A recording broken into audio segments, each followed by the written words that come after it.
Hi viewers, welcome to our channel. Jaganmohan Reddy గారికి shock ఇచ్చిన షర్మిల గారికి ఒక క్వశ్చన్ ఎదురైందన్నమాట. మరి ఎందుకు కాంగ్రెస్ నుంచి ఒక్కరు కూడా ఢిల్లీ ధర్నాని సపోర్ట్ చేయలేదు అని చెప్పేసి అడిగారు. అప్పుడు షర్మిల గారు అయితే మరి మాకేం అవసరం, మేము ఎందుకు సపోర్ట్ చేయాలన్నట్టుగా మాట్లాడారు. అసలు ఎందుకు మాట్లాడారు ఆ విధంగా, దీనికి గల కారణాలు ఏంటి? సో ఇదే అంశం మేము డిస్కస్ చేయడానికి ప్రజెంట్ మనతో పాటు జయదేవ్ గారు సీనియర్ జర్నలిస్ట్, వారితో ఒకసారి మాట్లాడదాం. సార్ నమస్కారం. సార్ నమస్తే. సార్, షర్మిల గారు ఎందుకు సపోర్ట్ చేయాలి జగన్ గారికి, ఢిల్లీలో ధర్నా చేస్తున్నారు, మేము ఎందుకు చేయాలన్నట్టుగా మాట్లాడడం చూస్తున్నాం సార్. ఆ విధంగా ఎందుకు మాట్లాడింది షర్మిల గారు? అండ్ షర్మిల గారు మెయిన్ రీజన్ మరి కాంగ్రెస్ నేతలు ఎవరు కూడా అడ్డు చెప్పకుండా ఉండడానికి మీ ఒపీనియన్ ఏంటి సార్ దీనిపై? ఆవిడ ఒకటే ప్రశ్న, మేమెందుకు సపోర్ట్ చేయాలి? గతంలో మాకు సపోర్ట్ చేయని వ్యక్తికి మేమెందుకు సపోర్ట్ చేయాలి? Simple logic. ఎందుకంటే ఏ కాంగ్రెస్తో అయితే విభేదించి బయటకు వచ్చారో, ఏ కాంగ్రెస్ని అయితే విభేదించి బయటికి రావడం, సొంత పార్టీ పెట్టడం, అదే కాంగ్రెస్లో ఉన్న చాలా మంది సభ్యులను ఇందులో చేర్చుకోవడం, గవర్నమెంట్ ఫామ్ చేయడం, కాంగ్రెస్ ఒక విధంగా భూస్థాపితం అయిపోయే పరిస్థితికి వచ్చేసింది. అవునా కదా? సో అటువంటి కాంగ్రెస్కి ఇప్పుడు మళ్ళీ మద్దతు కోరడమే ఆశ్చర్యంగా ఉంది. మళ్ళీ మద్దతు కోరి రాలేదని ప్రశ్నించడం ఇంకా ఆశ్చర్యంగాను హాస్యాస్పదంగా కూడా ఉంది. ఒకవైపు ఎట్లాంటి విమర్శలు వినిపిస్తున్నాయంటే, ఈయన ఢిల్లీ వెళ్ళి ధర్నా చేసింది ఈయన కార్యకర్తల కోసమో ఏపీ ప్రజల కోసమో కాదు, స్వలాభం కోసం ఈయన అఖిలేష్ యాదవ్ లాంటి వ్యక్తులతో మంతనాలు జరిపి ఇండియా కూటమిలోకి ఎంటర్ అవ్వాలని చూస్తున్నారన్న విమర్శలు కూడా వస్తున్నాయి. మేబీ ఆయన వ్యూహరచన ఎలా ఉందనో మనకు తెలియదు. మరోవైపు బీజేపీకి పొత్తు పెట్టుకోవడానికంటే బీజేపీలో పొత్తుకి ఆప్షన్ లేదు. ఎందుకు? ఆల్రెడీ టీడీపీ జనసేన భాగస్వామ్యం ఉన్నాయి. అక్కడ ఆ రోజు ఎన్డీఏ కూటమి వేదిక మీద పవన్ కళ్యాణ్ గారు కూడా కూర్చున్నారు చంద్రబాబు నాయుడు గారితో పాటు. మోదీ గారు ఒకవైపు, బాబు గారు ఒకవైపు, నితీష్ గారు ఉంటుందిగా. లాస్ట్ చివరికి పవన్ కళ్యాణ్ గారు కూడా కూర్చున్నారు. సో అటువంటి ఎన్డీఏ కూటమిలోకి వెళ్ళే అవకాశం లేదు.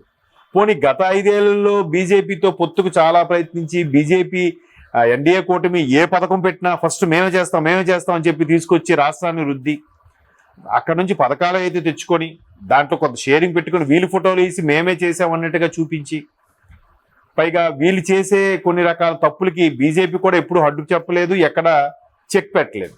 సో లోపాయకార ఒప్పందం ఉన్నది ఒక అందరికీ ఆ సంకేతాలు వెళ్ళాయి. మేబీ బీజేపీ సపోర్ట్ ఉందమట్ల గల ఈయన అసలు టీటీడీ లాంటి విషయాల్లో కూడా కొన్ని అవకతవకలు జరిగాయని ఒక అభిప్రాయం అందరికీ ఉంది. మేబీ అది అపోహ వాస్తవము అయ్యుండొచ్చు. అయితే అట్లాంటి పరిస్థితుల్లో ఈయన చీకటి ఒప్పందాలు చేసుకున్నాడు బీజేపీతో. అలాంటప్పుడు కాంగ్రెస్ ఎందుకు వస్తుంది? అదీ కాక ఆవిడ ఇంకొక పవర్ఫుల్ మాట అన్నారు. ఆయన ఒక క్రిస్టియన్గా మణిపూర్లో అటువంటి అల్లర్లు, అంత దారుణమైన ఓచకోతలు జరిగినప్పుడు దేశవ్యాప్తంగా ఎన్డీఏకి వ్యతిరేకంగా కాంగ్రెస్ ఒకాల్తా పుచ్చుకొని ధర్నా చేస్తే కనీసం మద్దతు పలకలేదు సరికదా, మాకు సపోర్ట్గా పార్లమెంట్లో కూడా నిలబడలేదే, అప్పుడు కూడా బీజేపీ సపోర్ట్ ఇచ్చారు, మీరు ఎలా వస్తారనుకుంటున్నారు? అంటే ఇటువంటి డాష్ వ్యాఖ్యలు, అంటే డాష్ లేని వ్యాఖ్యలు, డాష్లో మీరు పూజించుకోండి, అట్లాంటి వ్యాఖ్యలు ఎలా చేస్తారు? పోనీ ఈ నిజంగా రాష్ట్రం కోసమే ధర్నా చేయడానికి వెళ్ళాడా అనుకుందాం. ఎక్కడ కదా వర్షాలు పడుతున్నాయి, గోదావరి జిల్లాలో గండి పడుతుంది, పంట పొలాలని చెరువులు అయిపోయాయి, నీట మునిగాయి, కొన్ని రోడ్లు కోతకు గురయ్యాయి, ప్రజలు ఇబ్బంది పడుతున్నారు. వీళ్ళ కోసం కదా మీరు పోరాడాల్సింది, వీళ్ళ కోసమే కదా మీరు గొంతెత్తాల్సింది. అరే చంద్రబాబు నాయుడు గారు అండ్ కూటమి, మీరు ఏం చేస్తున్నారా బాయ్? మీరు కనీసం సదుపాయాలు అందిస్తున్నారా లేదా? రైతుల కోసం ఏమైనా పంట నష్టంకి ఏమైనా ఇస్తున్నారా లేదా? ఇది కదా ప్రశ్నించాలి. అదేం ప్రశ్నించలేదు కదా. పోనీ అసెంబ్లీకి ఈయన రాడు, పార్లమెంటు వైపు వెళ్ళిపోతాడు, సెంట్రల్ వైపు వెళ్ళిపోతాడన్న వార్తలకి అనుగుణంగానే ఈయన ప్రవర్తిస్తున్నట్టు అనిపిస్తుంది. మొదటి రోజు నల్లకొండ వాళ్ళతో వెళ్ళారు, బాగుంది. మరి రెండో రోజు కూడా వెళ్ళి గవర్నర్ ప్రసంగంపై వ్యాఖ్యలు చేయొచ్చు కదా. గవర్నర్ ప్రసంగం ఏదో వాళ్ళు కూటమి వాళ్ళు రాసిచ్చిన స్క్రిప్ట్ లాగా ఉంది, చదివేశారు, ఇక్కడ బాగోలేదు పరిస్థితి అని అనొచ్చు కదా. పోనీ నేను మైక్లో మాట్లాడడానికి అవకాశం ఉండి బయటకు వచ్చే స్టేట్మెంట్ ఇవ్వచ్చు కదా. అదేమి ఇవ్వలేదు, రెండో రోజు వెళ్ళలేదు. సో ఇవన్నీ కూడా షర్మిల గారు ఒక సగటు మనిషిగా, ఒక సగటు రాష్ట్ర ప్రజలుగా ఏదైతే నేను చెప్తున్నానో అదే ఆవిడ ప్రశ్నించారు ఇవాళ. అవునా? మరోవైపు ఇండియా కూటమిలో అందరూ కూడా వెళ్ళి మద్దతు పలికారు అంటే వీళ్ళందరూ కూడా ఇండియాలో కూటమిలోకి లాగడానికి ఈయన ఆహ్వానించడానికి ప్రయత్నిస్తున్నారు. బట్ కాంగ్రెస్ మాత్రం ఏం సైలెంట్గా ఉంది. వీని అవసరం ఇప్పుడు ఎన్నికల ముందు ఒక 8 నెలల కిందట ఎప్పుడు అనుకుంటా 1 year బ్యాక్ సీఎం రమేష్ గారు ఒక ఛానల్కి ఇచ్చిన ఇంటర్వ్యూలో చాలా క్లియర్గా మాట్లాడారు ఆయన, మన అనకాపల్లి ఎంపీ గారు. ఏమండి జగన్మోహన్ రెడ్డి గారు ఇప్పుడు ఎన్నికలకు వెళ్తున్నారు, కర్మకాలి గెలిచారు అనుకోండి, ఏ పార్టీతో పొత్తు పెట్టుకుంటాడండి అని అడిగాడు ఆయన. ఏమండి టీడీపీ జనసేన ఆల్రెడీ బీజేపీలో పొత్తులో భాగంగా ఉన్నాయి, సో అందులోకి వెళ్ళలేడు. కాంగ్రెస్తో విభేదించి వచ్చి కాంగ్రెస్ని చాలా ప్రజలకి బ్యాడ్గా చేసేసి అసలు కాంగ్రెస్ని ఆంధ్రప్రదేశ్ లేకుండా చేసిన వ్యక్తి ఈయనే. కోర్స్ వాళ్ళు కూడా విభజన సమయంలో కొన్ని నిర్ణయాల వల్ల కూడా ఇదైపోయింది. మరి అటువంటి కాంగ్రెస్లోకి మళ్ళీ ఈయన ఎలా వెళ్తాడు? వెళ్ళడు. ఒకవేళ ఈ గవర్నమెంట్ వస్తే అటు బీజేపీకో కాంగ్రెస్కి ఏదో ఒక నేషనల్ పార్టీకి సపోర్టుగా ఉంటేనే కదా రాష్ట్ర పరిపాలన సజావుగా సాగుతుంది, రావాల్సిన నిధులు పథకాలు అన్నీ వస్తాయి. ఎటుకీ చెందక ఇద్దరితోనూ వైరం ఉంటే ఈయన ఎలా ఒక మనుగడ సాగిస్తాడు అనేది ఆయన ప్రశ్నించాడు. ఇప్పుడు గెలవలేదు సరి కదా, ఇప్పుడు ఈయన మనుగడ ఏంటి? పార్టీ మనుగడ ఏంటి? ఈయన యొక్క ఆధిపత్యం ప్రశ్నార్థకమే, ఈయన యొక్క మనుగడ ప్రశ్నార్థకమే, పార్టీ యొక్క ప్రతిష్ట ప్రశ్నార్థకమే.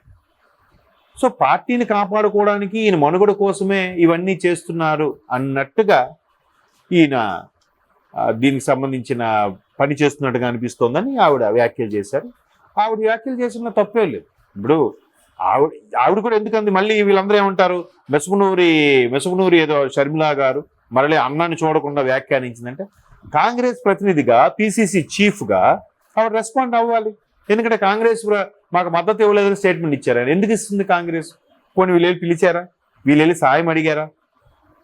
లేదు కదా. వీళ్ళు అడగలేరు. వీళ్ళకి ఇగో అడ్డు వస్తుందో లేదంటే ఒక రకమైన గిల్టీ ఫీలింగ్, అరే కాంగ్రెస్ని విభేదించి బయటకు వచ్చాం, అప్పట్లో కేసులు బనాయించింది కూడా కాంగ్రెస్ ఒక ఆయాంలోనని కూడా అందరూ అనుకున్నారు. అప్పుడు క్లియర్ అండి, కిరణ్ కుమార్ రెడ్డి గారి ప్రభుత్వం, సెంట్రల్లో కాంగ్రెస్, మన్మోహన్ సింగ్ గారి ప్రభుత్వం ఉంది. మరి ఇటువంటి నేపథ్యంలో చంద్రబాబు నాయుడు గారు ఎలా అరెస్ట్ చేయిస్తారు చెప్పండి? చంద్రబాబు నాయుడు గారు అరెస్ట్ చేయించారు, చంద్రబాబు నాయుడు గారు ఎలా అవుతుంది కదా. కాబట్టి ఏవైతే వ్యాఖ్యలు చేశారు షర్మిలా గారు అవన్నీ వాస్తవాలే. వీళ్ళు ప్రయోజనాల కోసం అక్కడ ఢిల్లీలో లాబియింగ్ కోసం, లేదా రాజ్యసభలో వీళ్ళు పట్టు కోసం, రాజ్యసభలో ఉండే కొంతమంది మళ్ళీ చేజార్పుకుని ఉండడం కోసమో ఏవో వీళ్ళు రకరకాల వ్యూహాలు ఇందులో ఏదైనా ఒకటి అయ్యుండొచ్చు. వీటి కోసమే ఆయన ఢిల్లీ వెళ్ళి మంతనాలు జరిపారు, ఢిల్లీ వద్ద ధర్నా చేశారే తప్ప ఇంకేటి ప్రయోజనం కాదని ఆవిడ అభిప్రాయం. ఇంకోటి ఒకవేళ నిజంగా ధర్నా చేస్తుంటే ఇక్కడ రాష్ట్రంలోనే విజయవాడలోనో వైజాగ్లోనో చేసి ఇదే ఇండియా కూటమి నేతలను కూడా అక్కడికి ఆహ్వానించవచ్చు కదా. అఖిలేష్ గారినో లేదంటే డిఎంకే వాళ్ళనో టీఎంసీ వాళ్ళనో శివసేన వాళ్ళనో అక్కడికి మన రాష్ట్రానికి పిలిస్తే వాళ్ళు రారా? నాయకులు ఎంతసేపు అండి ఫ్లైట్లో వచ్చి వెళ్ళిపోవడానికి? సో ఇది ఆవిడ క్లియర్గా చెప్తుంది, బీజేపీతో మీరు పొత్తు పెట్టుకున్నారు, ఇటువంటి నేపథ్యంలో కాంగ్రెస్ ఎందుకు సపోర్ట్ ఇస్తుంది? ఎందుకంటే బీజేపీలో కూడా అపాయింట్మెంట్ కోసం ప్రయత్నించారంటే ఈయన ప్రధానమంత్రి నుంచి రాష్ట్రపతి వరకు అందరినీ, కేంద్ర మంత్రులు కూడా ఎవ్వరూ అపాయింట్మెంట్ ఇవ్వలేదు, అందువల్ల వెనక్కి వచ్చారన్నట్టు కూడా ఒక నేషనల్ మీడియాలో చూపించారు. అది వస్తుంది. ఇట్లాంటి పరిస్థితుల్లో షర్మిలా గారు సంధించే ప్రశ్నలన్నీ కరెక్టే నాకు అనిపిస్తుంది. ఆవిడ అంతకు మించి ఆవిడ మార్కు దాటి మాట్లాడలేదు, ప్రశ్నగా విమర్శించలేదు.